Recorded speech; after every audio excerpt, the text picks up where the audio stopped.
안녕하세요, 잼도사입니다. 저는 지금 차 안에서 영상을 찍고 있는데요. 오늘 있었던 일들을 잠깐 여러분들이랑 나누고 싶고, 또 저 스스로도 오늘을 좀 기억하고 싶어서 이렇게 영상 기록물을 남기게 됩니다. 오늘 저에게 어떤 일이 있었냐면, 목사 안수를 위한 최종 면접이 있었어요. 이제 은퇴를 앞두신 목사님들, 그렇게 좀 나이가 지긋하신 우리 목사님들께서 면접을 봐주셨는데요.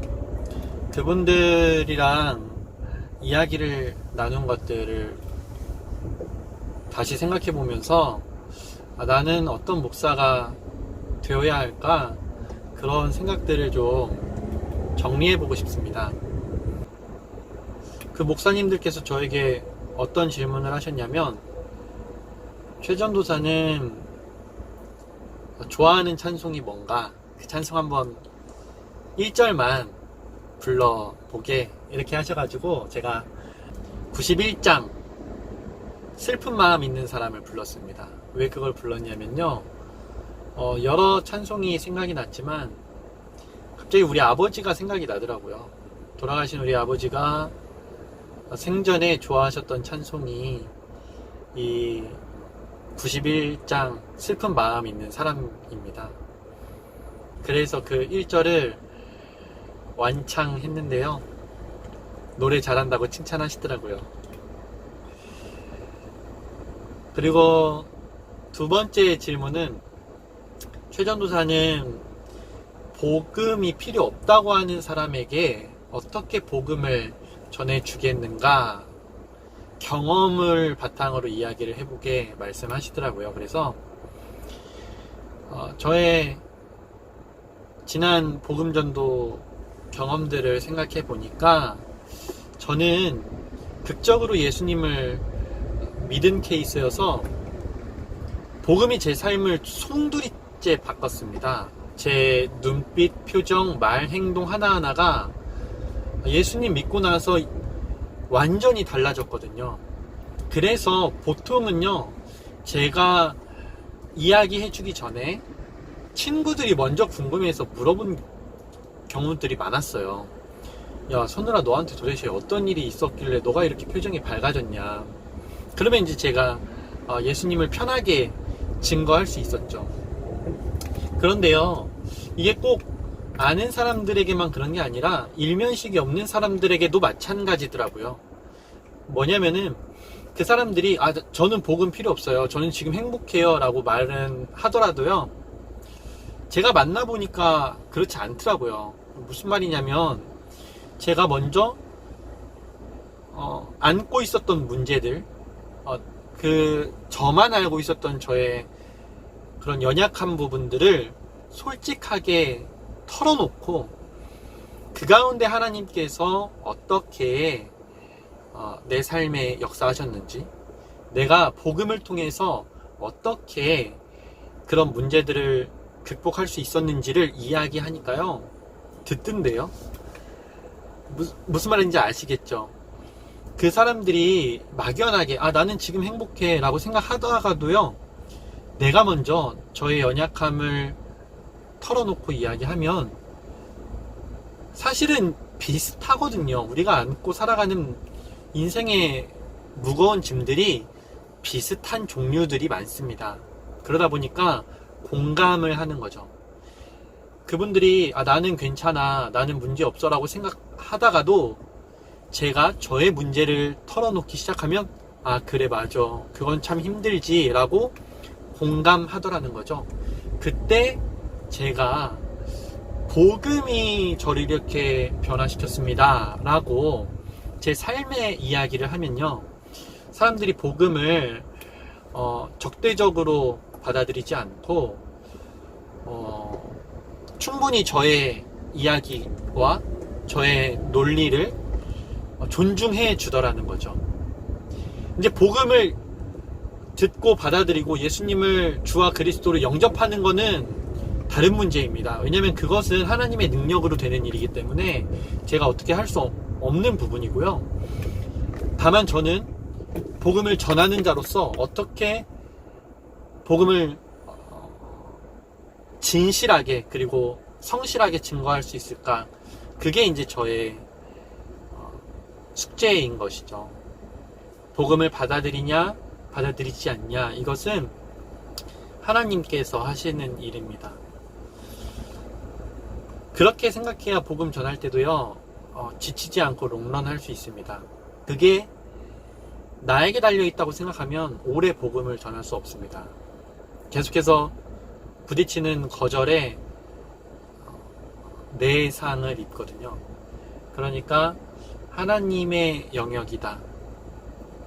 복음 전도의 시작부터 끝까지 하나님께서 하셔야 가능하다. 이런 고백을 기본적으로 가지고 있어야 되는 것이죠. 그래서 이제 그렇게 말씀드렸습니다. 저의 삶의 스토리를 함께 이야기하면 사람들이 공감을 하고 존중하면서 복음을 듣더라, 이렇게 말씀을 드렸죠. 마지막 목사님의 질문이 정말 눈물 날 뻔했어요. 그분은 처음에 이렇게 말씀하시더라고요.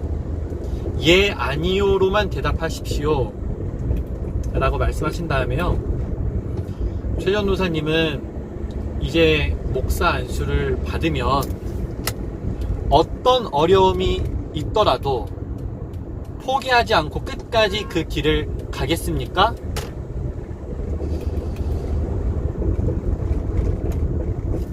정말 그렇게 물어보시는 면접관 목사님들은 나이가 지긋하시다고 했잖아요. 그분들은 그렇게 사신 분이시잖아요.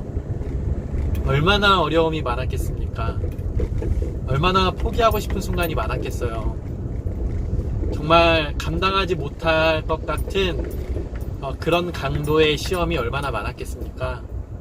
그런데 그분들은 포기하지 않으셨죠. 끝까지 그 길을 가셨습니다. 그래서 저도요, 그렇게 대답했어요. 네, 포기하지 않겠습니다. 끝까지 가겠습니다. 그렇게 대답하는데 울컥하더라고요. 그랬더니 목사님께서 나중에 목회하다가 힘들 때 오늘 이 순간을 기억하라고, 그래서 목사 안수 최종 면접 때 내가 어떻게 결단했었는지를 다시 떠올리면서 포기하지 말고 끝까지 이 길 잘 걸어가라고 그렇게 격려해 주셨습니다.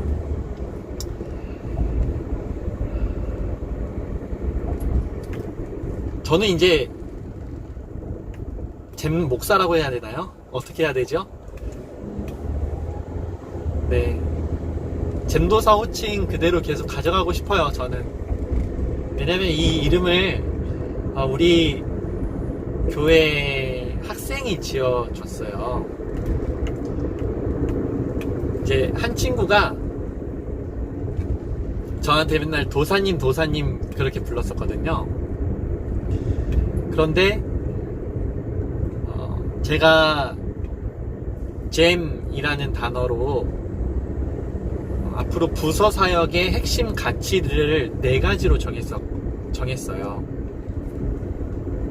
그게 뭐냐면, 첫 번째 잼은 빵에 바르는 잼이거든요. 그거는 먹는 것을 의미하죠. 그러니까 우리의 핵심 사역 중에 하나는 식탁 교제다. 예수님께서도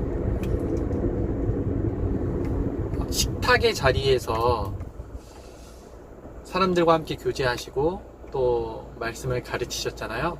그래서 식탁 교제가 중요하다. 그것이 핵심 사역 첫 번째고요. 두 번째 재미는 재미 있어야 한다는 거죠. 이 재미는 단순히 그냥 가볍게 웃고 떠들 수 있는 그런 수준만을 의미하는 게 아니고요. 기쁨을 의미합니다. 그래서 복음이 우리에게 기쁜 소식이고 하나님이 우리에게 주시고자 하시는 세상은 에덴이잖아요. 기쁨이란 말이죠. 그리고 하나님도 우리를 처음에 창조하시고 기뻐하셨죠. 보시기에 심히 좋았다고 말씀하셨잖아요. 그래서 우리의 정상적인 신앙생활은 기쁨을 향해서 끊임없이 가는 거라고 생각해요. 그래서 두 번째 잼은 재미를 의미한다. 재미있어야 한다. 삶이 재미있어야 하고, 교회 생활이 재밌어야 하고, 직장 생활 또 학교 생활이 재밌어야 한다. 이게 이제 두 번째 핵심 사역입니다.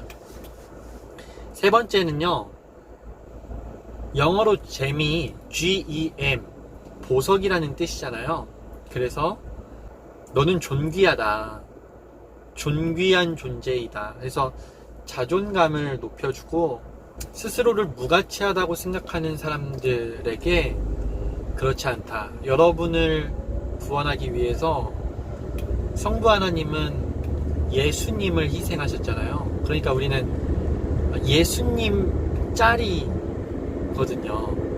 예수님의 핏값으로 우리를 구하셨기 때문에 우리의 값어치는 예수님 짤이 얼마나 존귀해요? 얼마나 보배롭습니까? 그거를 깨우쳐주는 사역, 그것이 세 번째 사역입니다. 그리고 마지막 잼이 제일 중요한데요.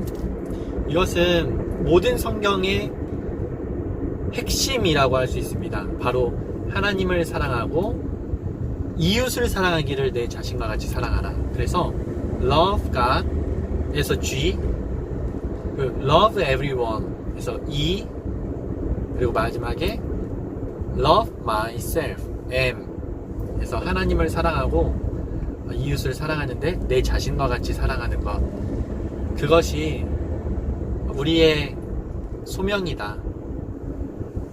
이렇게 해서 잼이라는 단어로 네 가지 핵심 사역을 표현합니다. 그래서 잼 도사가 된 거예요. 저는 이 이름이 너무 좋아요. 잼이라는 단어는 하나님께서 주셨다고 생각하고요. 도사라는 단어는 우리 학생들이 저에게 준 이름입니다. 그래서 잼 도사예요. 저는 이제 목사 안수를 받더라도 계속해서 잼 도사로 여러분들과 만나고 싶습니다. 괜찮겠죠? 네. 오늘은 이렇게 목사 안수 최종 면접을 보고 난 다음 후기를 여러분들과 나눠봤습니다. 저의 이 소감, 그리고 저의 이 각오가 변하지 않기를 기도해 주시고요. 혹시 여러분들이 봤을 때 잼도사가 요즘 좀 풀어진 것 같은데, 잼도사가 요즘에 초심을 잃은 것 같아 라고 생각되시면 가감없이 책망해 주시고 또 여러가지 말로 권면해 주시길 바랍니다. 감사합니다. 오늘은 여기서 인사드리고요. 다음 영상에서 다시 재밌는 성경 통독으로 인사드리겠습니다. 또 오세요. 굿잼.